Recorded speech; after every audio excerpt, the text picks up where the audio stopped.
الله سبحانه وتعالى: أعوذ بالله من الشيطان الرجيم، بسم الله الرحمن الرحيم. أرأيت الذي يكذب بالدين فذلك الذي يدعو اليتيم. وقال النبي صلى الله عليه وسلم عن عائشة رضي الله تعالى عنها قالت: سألت رسول الله صلى الله عليه وسلم عن قولي: والعرض جميعا قبضته يوم القيامة والسماوات مطويات بيميني. فقلت: أين الناس يومئذ يا رسول الله؟ فقال: على جسر جہنم. محترم حاضرین، کتاب مقدس سے ایک چھوٹی سی سورت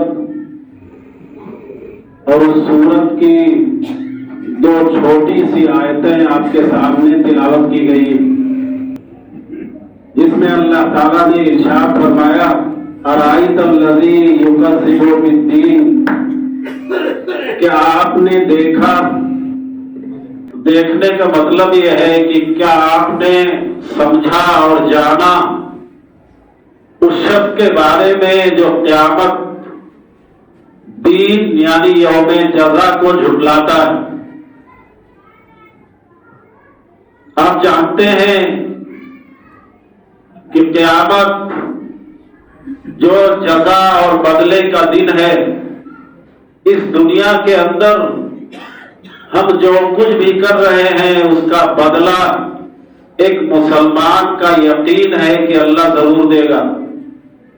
اس طرح جھٹلانے والوں کی دو قسمیں ہیں. ایک تو وہ شخص جو صریحاً قیامت کا انکار کرتا ہے، یعنی قیامت کو جھٹلاتا ہے، نہیں مانتا. وہ سمجھتا ہے کہ مرنے کے بعد نہ کوئی قیامت ہوگی، نہ جزا ہے اور نہ سزا ہے. اور دوسرا وہ شخص ہے جو زبانی طور پر انکار تو نہیں کرتا، لیکن اپنے عمل سے، اپنے کردار سے انکار کرتا ہے. جانتا ہے کہ اس دنیا کے اندر جو کچھ بھی ہم کر رہے ہیں اس کا بدلہ دیا جائے گا، لیکن اس کے باوجود شریعت کے مطابق عمل نہیں کرتا. اس کا کردار ایسا نہیں ہے جو اسلامی شریعت کے مطابق ہو، تو گویا کہ یہ بھی جھٹلانا ہوا. آج معاشرے کے اندر دیکھیں کہ عقیدہ سے لے کر کے عمل اور کردار، اخلاق، کون سی ایسی برائیاں ہیں جو نہیں ہیں. بخاری شریف کی ایک مشہور روایت ہے، آپ نے بارہا سنا ہوگا. حضرت عائشہ رضی اللہ تعالی عنہ فرماتی ہیں کہ کانا لأبی بکر غلام. حضرت ابو بکر رضی اللہ تعالی عنہ کا ایک غلام تھا. اب وہ لڑکا رہا ہو، غلام کا لفظ ہے حدیث کے اندر. وہ لڑکا تھا یا چھوٹا بچہ تھا یا بڑا تھا، تو وہ کہتی ہے کہ ایک غلام تھا. وکانا یخرج لہ الخراج، جزیہ وصول کرتا تھا. حضرت ابو بکر کے لیے ٹیکس وصول کرتا. حضرت ابو بکر اس کو استعمال کرتے. حضرت عائشہ رضی اللہ تعالیٰ عنہ فرماتی ہیں فجاء یوما بشیء، ایک دن کوئی چیز وہ لے کر کے آئے، کوئی کھانے کی چیز تھی، اور وہ حضرت ابو بکر رضی اللہ تعالیٰ عنہ کے پاس لے کے آیا. فاکل منہ ابو بکر، حضرت ابو بکر رضی اللہ تعالیٰ عنہ نے اسے کھا لیا. اور پھر اس نے کہا حضرت ابو بکر سے، اس غلام نے، اس لڑکے نے حضرت ابو بکر سے کہا تدری ما ھذا، کیا آپ کو معلوم ہے کہ آپ نے جو کھایا ہے یہ کون سی چیز ہے، کہاں سے آئی ہے؟ تو حضرت ابو بکر نے کہا ما ہوا، کہاں سے آئی ہے، کہاں تم نے حاصل کیا؟ تو اس نے واقعہ بتایا. اس نے کہا کہ کنت تکہنت لانسان فی الجاہلیہ، جب میں کافر تھا، اسلام نہیں لایا تھا، تو زمانے جاہلیت میں جھوٹ موٹ کی کہانت کیا کرتا تھا، یعنی غیب کی باتیں بتاتا، نجومی جیسی باتیں میں بتایا کرتا تھا، حالانکہ وہ خود کہتا ہے کہ وما احسن الکہانہ، مجھے یہ ساری چیزیں آتی نہیں تھی، الا انی خدعت، البتہ میں نے اس کو دھوکہ دیا۔ اس زمانے میں اس وقت اس نے مجھے معاوضہ یا بدلہ نہیں دیا تھا، فلقینی، ایک دن میری ملاقات اس شخص سے ہو گئی جس کے لیے میں نے کہانت کی تھی، اس سے میری ملاقات ہو گئی، فآتانی بذالک، تو اس نے یہ چیز جو میں نے آپ کے سامنے پیش کی ہے یہ اس نے دی ہے، اور یہ وہ چیز ہے جو آپ نے کھائی ہے۔ حضرت عائشہ رضی اللہ تعالیٰ عنہ فرماتی ہے، حضرت ابو بکر رضی اللہ تعالیٰ عنہ کا تورع، آپ کی پاکیزگی، اللہ سے ڈر اور اللہ کے رسول صلی اللہ علیہ وسلم کے فرمان کے مطابق عمل کرنے کا جذبہ دیکھیے کہ حضرت عائشہ کہتی ہے فَأَدْخَلَ أَبُو بَكْرٍ يَدَهُ فَقَعَ كُلَّ شَيْءٍ فِي بَطْنِهِ، حضرت ابو بکر رضی اللہ تعالیٰ عنہ نے اپنے گلے میں منہ کے اندر اپنا ہاتھ ڈالا اور پیٹ کے اندر جتنی چیزیں تھی سب باہر کر دی، حالانکہ آپ کو پتہ نہیں تھا۔ اور یہ شریعت کا حکم ہے کہ اگر کوئی شخص کوئی حرام چیز یا کوئی غلط چیز لا علمی میں کرتا ہے تو اللہ کے ہاں وہ پکڑا نہیں جائے گا۔ اس کے باوجود حضرت ابو بکر رضی اللہ تعالیٰ عنہ نے ساری چیزیں کھانے کے بعد اندر سے نکال دی، اور آج ہمارا حال کیا ہے؟ کھانے کو تو چھوڑیے، ہمارا حال یہ ہے کہ ہمارے اندر حرام اور حلال کی تمیز کتنی ہے، ہمارے اندر کون سی ایسی برائی ہے جو نہ ہو۔ حالانکہ آپ سیرتیں پڑھیے، حضرت ابو بکر رضی اللہ تعالیٰ عنہ جن کو جنت کی کئی بار دنیا کے اندر خوشخبری ملی، حضرت عمر بن خطاب رضی اللہ تعالیٰ عنہ کئی بار جنت کی خوشخبری دیے گئے، لیکن احساس کیسا تھا؟ اسی نبی پر وہ بھی ایمان لاتے تھے، اسی قرآن کے اوپر ان کا بھی ایمان تھا، اور ہمارا ایمان بھی اسی نبی کے اوپر ہے، اسی قرآن کے اوپر اور اسی شریعت کے اوپر ہے، لیکن ہم شاید اس کا عشر عشیر 10واں حصہ بھی وہ احساس نہیں ہے کہ ہمیں ایک دن جواب دینا ہوگا۔ اسی احساس جواب دہی کے تحت کچھ باتیں آپ کے سامنے عرض کرنا۔ آج ہم کتنی شریعت کے مطابق زندگی گزار رہے ہیں، کس قدر ہم عہد و منصب کے حریص ہیں، کس قدر لالچی ہیں اقتدار کے، اور آج اقتدار اور عہد و منصب کا منظر نامہ کس قدر گھٹیا ہو چکا ہے کہ اللہ کی بنا ہر شخص یہ جانتا ہے۔ لیکن صحابہ کرام جنہیں دعوت دی جاتی تھی عہد و منصب کی، دیا جاتا تھا، اس کے باوجود انکار کرتے تھے۔ وہ سمجھتے تھے کہ یہ ذمہ داری جو دی جا رہی ہے اس کا جواب دینا ہوگا، اور اللہ کے رسول صلی اللہ علیہ وسلم کی مشہور حدیث کی کلکم راعٍ وکلکم مسئول عن رعیتہ، تم میں سے ہر شخص ذمہ دار ہے اور اس کو اس کی ذمہ داری کے تعلق سے پوچھا جائے گا۔ آج ہر شخص ذمہ دار ہے، کوئی مدرسے کا ذمہ دار ہے، کوئی مسجد کا ذمہ دار ہے، اور کوئی گھر ہی کا ذمہ دار ہے، لیکن ہم نے اس کو ہلکے میں لے لیا۔ ہم سمجھتے ہیں عہد و منصب کے حریص تو ہیں، لالچی تو ہیں، لیکن ہم سمجھتے ہیں کہ شاید ہمیں اس کے تعلق سے پوچھا نہیں جائے گا۔ لیکن یقین رکھیے، اگر واقعی آپ جو دنیا کے اندر زندگی گزار رہے ہیں اور آپ کا یقین ہے کہ اس کا جواب نہیں ہوگا، تو اس دنیا کے بنانے کا کوئی مطلب نہیں ہے۔ اللہ نے اس دنیا کے کیوں بنائی اس کا کوئی وجود نہیں ہے۔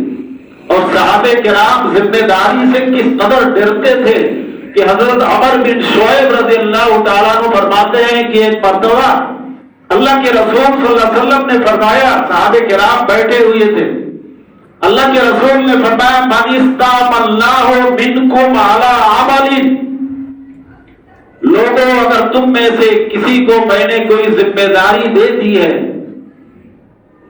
کوئی بھی چاہے معمولی سے معمولی ذمہ داری ہو اگر میں نے دے دی ہے اور اس نے خیانت کی، ذمہ داری کو اچھی طرح ادا نہیں کیا، مدرسوں کو لوٹا، قوم کو لوٹا، بستی کو لوٹا، اور آج حالت دیکھ رہے ہیں ذمہ داروں کا حال کیا ہے۔ ذمہ داروں کا حال یہ ہے کہ جس طرح چاہے مدرسے کو لوٹیں، چاہے بستی کو لوٹیں، چاہے جس طرح قوم کی جائیداد کو لوٹیں۔ اللہ کے رسول صلی اللہ علیہ وسلم نے فرمایا تھا فَكَتَبْنَا مِخْيَةً فَمَا فَوْقَهُ، اگر اس شخص کو جس کو ہم نے ذمہ داری دی ہے اور اس نے صرف ایک سوئی یا اس سے زیادہ ہم سے چھپائی، اس نے خیانت کی، تو کانا غلولاً یاتی بہ یوم القیامہ، تو یہ سمجھ لیجئے وہ خیانت ہوگی اور یہ طے ہے کہ اس کا جواب دینا پڑے گا، جواب دہی سے وہ بچ نہیں سکتا ہے، اور قیامت کے دن اس خیانت کو وہ لے کر کے آئے گا۔ حضرت عمر بن شعیب جو راوی حدیث ہیں وہ کہتے ہیں، وہ منظر پیش کرتے ہیں فقام رجل اسود من الانصار، ایک سیاہ فام انصاری صحابی کھڑے ہوئے، کانی انظر الیہ، عمر بن شعیب کہتے ہیں کہ ایسا لگتا ہے جیسے آج وہ جب حدیث بیان کر رہے تھے تو کہتے ہیں کہ ایسا لگتا ہے جیسے آج وہ منظر میرے سامنے نظر آ رہا ہے، کانی انظر الیہ، گویا کہ میں دیکھ رہا ہوں اس صحابی کو میری نگاہوں کے سامنے ہے۔ کہتے ہیں کہ وہ کھڑے ہوئے اور کہا کہ یا رسول اللہ اقبل عنی عملک، شاید وہ کہیں کے ذمہ دار تھے، کہا اللہ کے رسول آج استعفیٰ دے رہا ہوں، مستعفی ہو رہا ہوں، مجھے ذمہ داری نہیں چاہیے۔ اللہ کے رسول نے کہا کہ مالک کیا ہو گیا ہے تمہیں، کیوں استعفیٰ دے رہے ہو، کیوں ذمہ داری چھوڑ رہے ہو؟ کہا اللہ کے رسول سمعتک تقول کذا و کذا، اللہ کے رسول میں نے آپ کو ایسے ایسے فرماتے ہوئے سنا ہے کہ اگر معمولی چیز اگر تم نے خیانت کی تو قیامت کے دن لے کے آؤ گے اور اس کا جواب دینا ہوگا، اللہ کے رسول آپ نے فرمایا۔ تو اللہ کے رسول نے فرمایا وَأَنَا أَقُولُهُ الْآنَ، میں اب بھی کہہ رہا ہوں، تم مستعفی ہو یا نہ ہو پھر بھی میں کہہ رہا ہوں کہ من استعملناہ منکم فلیجی بقلیلہ او کثیرہ، کہ جس کو ہم نے ذمہ داری دی ہے چاہے وہ کم ہو یا زیادہ ہو، اگر اس نے خیانت کی اور ذمہ داری نہیں نبھائی تو وہ قیامت کے دن لے کے آئے گا اور اس کو جواب دینا ہوگا۔ یہ صحابہ کرام تھے۔ اسی لیے حضرت ابو ذر غفاری رضی اللہ تعالیٰ عنہ نے جب اللہ کے رسول سے سوال کیا کہ اللہ کے رسول کوئی منصب دے دیجئے، مجھے بھی کوئی کام دے دیجئے، کوئی عہدہ دے دیجئے، حضرت ابو ذر غفاری کہتے ہیں فَضَرَبَ بِيَدِهِ عَلَى مَنْكَبَيَّ، اللہ کے رسول صلی اللہ علیہ وسلم نے اپنے ہاتھ کو میرے کندھوں پر زور سے مارا اور کہا یا ابا ذر انک ضعیف، اے ابو ذر تم کمزور ہو۔ یہ نہیں کہ جسمانی طور سے وہ کمزور تھے یا عقل کے اعتبار سے کمزور تھے، صلاحیت تھی، لیکن اللہ کے رسول صلی اللہ علیہ وسلم سمجھتے تھے کہ ذمہ داری نہیں نبھا پاؤ گے۔ اور یہی نہیں بلکہ اللہ کے رسول نے فرمایا انہا امانہ وانہا یوم القیامت خزر وندامہ، ابو ذر یہ امانت ہے، بہت بڑی امانت ہے یہ ذمہ داری۔ آج چاہے اتنا بھریت بن جائے، ہر شخص یہ چاہتا ہے کوئی عہدہ مل جائے، لوگوں کے سامنے گنا جائے، لوگ گنیں اور فلاں شخص آ رہے ہیں۔ اللہ کے رسول نے کہا یہ بہت بڑی امانت ہے اور یہ جان لو کہ قیامت کے دن یہ رسوائی کا باعث ہوگی، یہ ذمہ داری یہ شرمندگی کی باعث ہوگی، سوائے اس شخص کے لیے جو اس نے اس کا حق اچھی طرح ادا کیا، من اخذها بحقها، جس نے اس ذمہ داری سمجھی اور اس کا حق ادا کیا، اور شاید اللہ ماشا کوئی مل جائے، اللہ ماشاء اللہ کوئی ایسا شخص مل جائے جس کو احساس ہو کہ واقعی ہمیں یہ ذمہ داری ملی ہے، شریعت کے مطابق اس کو نبھائیں۔ یہ صحابہ کرام تھے جنہیں احساس جوابدہی تھا اور یہ یقین تھا کہ قیامت کے دن جواب دینا ہوگا۔ آپ نے بارہا سنا ہوگا، حضرت بريدہ بن حصیب اسلمی رضی اللہ تعالیٰ عنہ فرماتے ہیں، بڑی مشہور روایت ہے حضرت معاذ بن مالک اسلمی کے بارے میں، کہتے ہیں اللہ کے رسول صلی اللہ علیہ وسلم کے پاس آئے، حاضر ہوئے اور کہا کہ اللہ کے رسول طہرنی، مجھے پاک کر دیجئے، میری صفائی کر دیجئے۔ اللہ کے رسول صلی اللہ علیہ وسلم نے فرمایا وَيْحَكَ ارجع واستغفر اللہ وتوب الیہ، تمہارے لیے افسوس ہے، بربادی ہے، جاؤ واپس جاؤ، اللہ سے استغفار کرو اور اللہ سے توبہ کرو۔ راوی حدیث فرماتے ہیں فرجع غیر بعید، ابھی تھوڑی دور گئے تھے پھر پلٹ کے آئے، کیسا احساس تھا، اور جانتے تھے گناہ ہوا تھا، جانتے تھے کہ شریعت کے اندر اگر غیر شادی شدہ ہے 100 کوڑے لگائے جائیں گے، اور اگر شادی شدہ نے زنا کیا ہے، بدکاری کی ہے، تو اسے رجم کر دیا جائے گا، سنسار کر دیا جائے گا۔ یہ معلوم تھا، اس کے باوجود تھوڑی دور گئے، واپس آئے، پھر کہا کہ اللہ کے رسول طہرنی، یہاں تک کہ حضرت بريدہ بن حصیب اسلمی کہتے ہیں چوتھی بار اللہ کے رسول بار بار انہیں واپس کرتے رہے، حتیٰ اذا کانت الرابعہ، یہاں تک کہ چوتھی بار پلٹ کے آئے اور کہا کہ اللہ کے رسول مجھے پاک کیجیے۔ اللہ کے رسول نے پوچھا فیما اطہرک، آخر تم سے گناہ کیا ہوا ہے، کس چیز کی صفائی میں تمہاری کروں؟ کہا اللہ کے رسول من الزنا، بدکاری ہو گئی ہے، گناہ ہو گیا ہے۔ اللہ کے رسول نے صحابہ کو کہا، صحابہ کو مخاطب کر کے کہا اب یہی جنون، کیا اس کی عقل ٹھکانے پہ ہے؟ کیا یہ پاگل تو نہیں ہے؟ اس کے عقل میں جنون اور پاگل پن تو نہیں ہے؟ راوی حدیث کہتے ہیں فَأُخْبِرَ أَنَّهُ لَيْسَ بِمَجْنُونٍ، اللہ کے رسول کو بتایا گیا کہ نہیں، اللہ کے رسول عقل ٹھیک ہے، ہوش پہ ہیں، صحیح سلامت ہیں۔ پھر اللہ کے رسول نے پوچھا شرب الخمر، کیا شراب پی رکھی ہے؟ یہ جانتے ہوئے کہ اسلامی شریعت میں رجم ہے، سنسار کرنا ہے، اس کے باوجود یہ پلٹ پلٹ کے آ رہے ہیں، کیا انہوں نے شراب تو نہیں پی رکھی ہے؟ راوی حدیث کہتے ہیں فقام رجل فاستنکحہ، ایک شخص، ایک صحابی کھڑے ہوئے اور اپنا منہ، اپنی ناک ان کے منہ تک لے گئے، فاستنکحہ، اپنی ناک ان کے منہ تک لے گئے، فلم یجد ریحا خمر، تو کہتے ہیں کہ منہ سے شراب کی بو نہیں معلوم ہوئی، گویا کہ شراب بھی نہیں پی رکھے۔ پھر اللہ کے رسول نے اور تحقیق کرنی چاہیے اور آپ نے کہا قد زنیت، واقعی تم سے گناہ ہوا ہے؟ قال نعم، کہا اللہ کے رسول گناہ ہوا ہے۔ یہ احساس تھا۔ حضرت بريدہ بن حصیب اسلمی کہتے ہیں فَأَمَرَ بِهِ، اللہ کے رسول نے حکم دیا، فَرُجِمَ، سنسار کر دیا گیا، انہیں سنسار کر دیا گیا، مار دیا گیا۔ یہ احساس تھا، ایسی توبہ تھی۔ یہ کون سا احساس تھا؟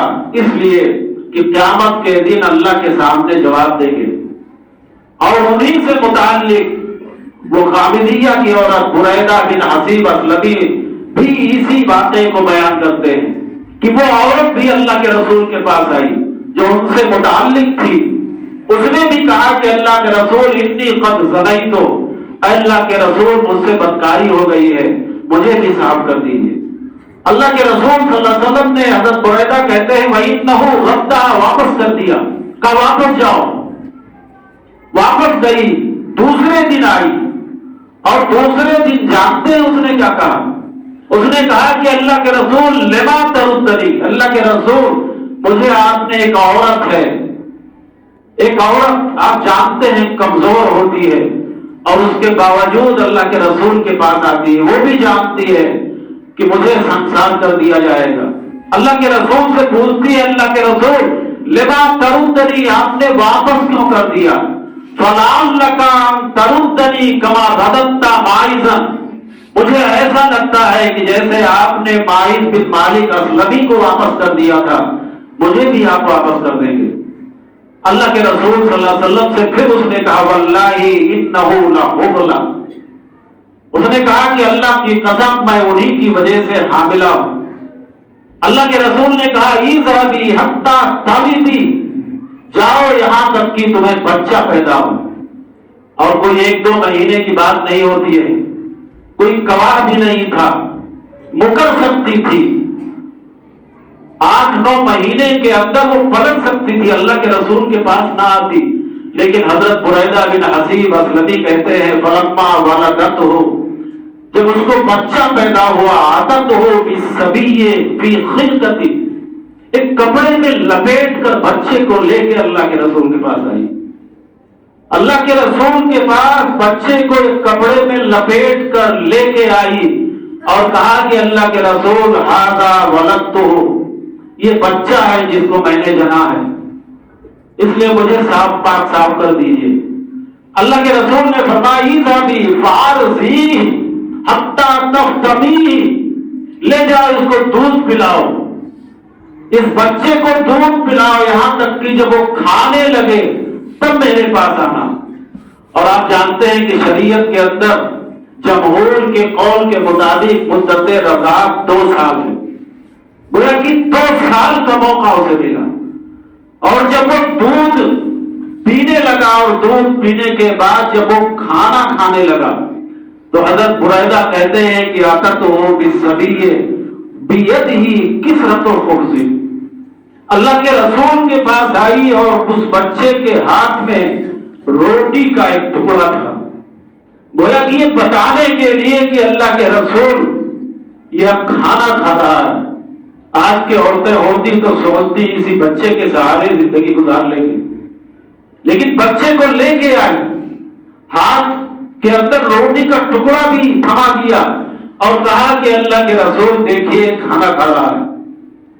حضرت بریدہ کہتے ہیں فَدُفِّئَ الصَّبِيُّ إِلَى رَجُلٍ مِّنَ الْمُسْلِمِينَ، اللہ کے رسول صلی اللہ علیہ وسلم نے اس بچے کو ایک صحابی کے حوالے کر دیا، فَأَمَرَ بِهَا فَحُفِرَ لَهَا إِلَى صَدْرِهَا، اللہ کے رسول صلی اللہ علیہ وسلم نے پھر حکم دیا اس کے سینے کے برابر ایک گڈھا کھودا گیا اور اس گڈھے میں ڈال کر کے اسے رجم کر دیا گیا۔ یہ کون سا احساس تھا؟ یہ احساس تھا کہ قیامت کے دن آج یہ سزا آسان ہے لیکن قیامت کے دن اس کا جواب دینا ہوگا۔ حضرت عمر بن خطاب رضی اللہ تعالیٰ عنہ کا یہ احساس دیکھیے، دنیا کے ایک تہائی حصے کے امیر المومنین مالک اور لاٹھی کو تکیہ بنا کر پیڑ کے نیچے لیٹتے ہیں۔ حضرت حذیفہ رضی اللہ تعالیٰ عنہ جنہیں صاحب سر رسول اللہ کہا جاتا ہے، اللہ کے رسول صلی اللہ علیہ وسلم کے رازدار، ان سے کہتے کہ بھلا یہ بتاؤ آپ کو پتا ہے کہ منافقین کتنے ہیں، ان کی لسٹ آپ کے پاس ہے، کیا میرا نام تو منافقوں میں نہیں ہے؟ تو وہ کہتے کہ نہیں آپ کا نام نہیں ہے، تمہارے خوشی کے رونے لگتے۔ وہ کہتے کہ اگر اللہ تعالیٰ نے دنیا کے تمام لوگوں کو قیامت کے دن بخش دیا سوائے ایک شخص کے، یہ وہ شخص کہہ رہا ہے جسے دنیا کے اندر کئی بار جنت کی خوشخبری دی جا رہی ہے، وہ کہہ رہا ہے کہ اگر قیامت کے دن اللہ یہ اعلان کرے کہ ہم نے سارے لوگوں کو بخش دیا سوائے ایک شخص کے، کہیں عمر بن خطاب تو اس ایک شخص میں شامل نہیں ہے۔ یہ حضرت عمر بن خطاب کا احساس تھا، جواب دہی کا احساس تھا، اور ہم گناہوں کے بالکل گھنگور گھٹاؤں کے اندر مگن ہیں، ملوث ہیں، کس قدر ہم گھٹیا چیزیں استعمال کر رہے ہیں، چاہے کوئی رشوت دے کر نوکری بچا رہا ہے، چاہے کوئی عہدہ بچا رہا ہے، چاہے جو کچھ کر رہا ہے، کوئی بات نہیں ہے۔ کوئی احساس ہی نہیں ہے کہ ہم کیا کر رہے ہیں، چاہے وہ لوٹ رہے ہیں چاہے گھسوٹ رہے ہیں کیسے بھی۔ اللہ تعالیٰ قیامت کے دن اللہ پورا پورا بدلہ دے گا۔ ایک لمبی حدیث ہے، وقت ہونے والا ہے۔ حضرت جابر بن عبداللہ رضی اللہ تعالیٰ عنہ کہتے ہیں کہ مجھے معلوم ہوا کہ ایک حدیث ایک صحابی نے اللہ کے رسول سے سن رکھی ہے۔ صحابی نے حالانکہ وہ حدیث انہیں پتا تھی، جانتے تھے، لیکن جس صحابی نے ڈائریکٹ اللہ کے رسول سے سنی تھی اس کے بارے میں وہ کہتے ہیں کہ مجھے معلوم ہوا۔ فاشتریت بعیرا، کہتے ہیں کہ میں نے ایک اونٹ خریدا، ثم شددت علیہ رحلی، میں نے سامان سفر اس کے اوپر باندھا، فسرت الیہ شہر، ایک مہینے کا سفر کیا۔ آج ہمارا حال یہ ہے، چاہے قرآن کی باتیں بتائی جائیں چاہے حدیثیں بتائی جائیں، کوئی احساس نہیں۔ ایک صحابی کس قدر جذبہ تھا، ایک حدیث سننے کے لیے ایک مہینے کا سفر کیا کہ میں ڈائریکٹ اس صحابی سے سنوں، جبکہ خود صحابی ہیں جنہوں نے اللہ کے رسول صلی اللہ علیہ وسلم سے سنی۔ چنانچہ وہ کہتے ہیں حتی قدمت الی الشام، یہاں تک کہ میں شام، ملک شام پہنچا۔ ملک شام میں مجھے پتا چلا کہ وہ صحابی جن کا نام عبداللہ بن انیس ہے، انہوں نے اللہ کے رسول صلی اللہ علیہ وسلم سے وہ حدیث سنی۔ چنانچہ وہ کہتے ہیں کہ میں ان کے گھر پہنچا، فقلت للبواب، گھر کے دروازے پر ایک دربان تھا، چوکیدار تھا، میں نے اس سے کہا کہ جا کے عبداللہ بن انیس سے کہو جابر علی الباب، کہ جابر دروازے پر ہے۔ دربان اندر گیا، بتایا، اس نے پوچھا ابن عبداللہ، کیا جابر بن عبداللہ ہیں؟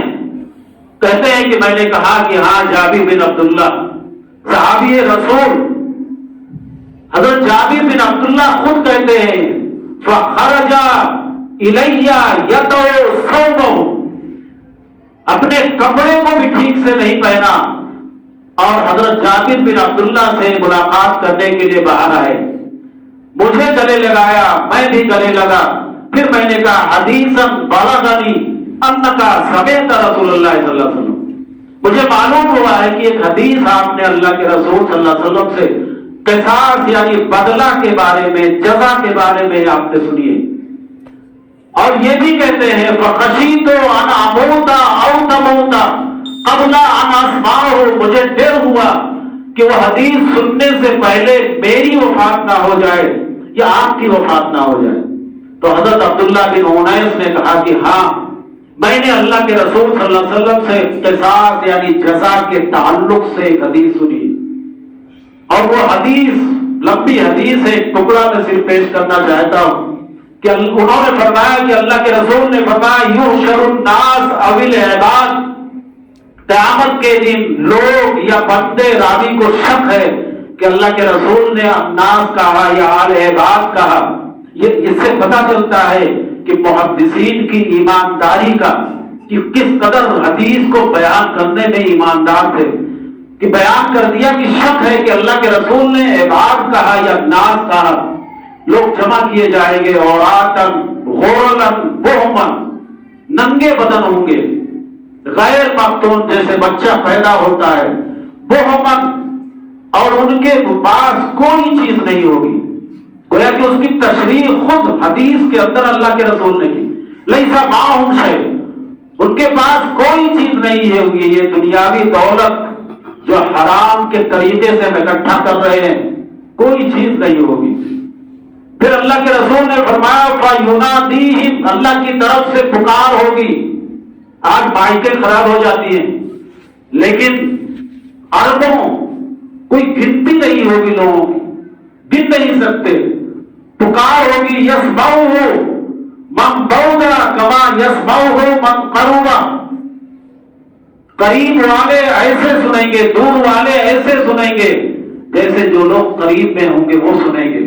اور اللہ سے پکارے گا انا الملک انا الدیان، میں بادشاہ ہوں، بدلہ دینا آج میرا کام ہے۔ اینا ملوک الارض، یہ دنیا کے اندر عہد و منصب کے حریص آج کہاں گئے؟ این الجبابرہ این المتکبرون، یہ کہاں سارے لوگ گئے؟ یہ اللہ کی پکار ہوگی اور آگے حدیث ہے۔ تو کہنے کا مطلب یہ ہے کہ لوگوں ہمیں یہ احساس ہونا چاہیے کہ ہم یہ جو زندگی گزار رہے ہیں اس کا جواب دینا ہوگا، چاہے اچھا کر رہے ہیں چاہے برا کر رہے ہیں، جیسی کرنی ویسی بھرنی۔